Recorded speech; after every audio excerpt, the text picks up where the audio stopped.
think we should look at the history of religion and be fascinated by it, just as we look at the history of art and so on. But I don't think that religion has anything useful to teach us.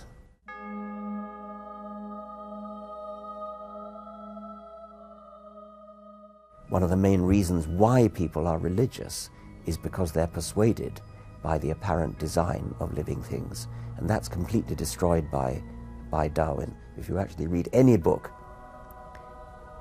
by a biologist about evolution, it's hard to see how you could fail to be persuaded of it. I mean, the evidence is just absolutely pat. There's no doubt about it. It's not a controversial issue. It's completely certain. It's as certain as the fact that the Earth and the other planets orbit the Sun. More than 40% of the American population, if opinion polls are to be believed, think that the world is less than 10,000 years old. And that's a shocking figure. It shows deep, profound ignorance. It sounds very laudable to teach the controversy, to teach both theories, but there aren't two theories. There's only one theory around. There's only one game in town as far as serious science is concerned. Of course, you get negative reactions from creationists, but who cares about creationists? They don't know anything.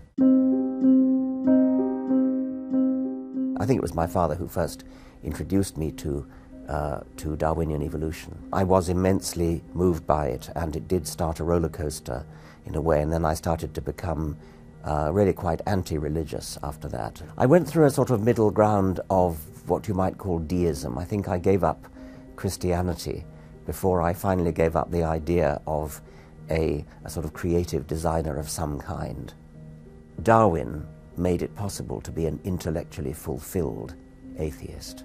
Before that, you could be an atheist. Hume was, for example, but it was quite difficult because you had no good explanation for why living things look so well designed. Darwin provided that.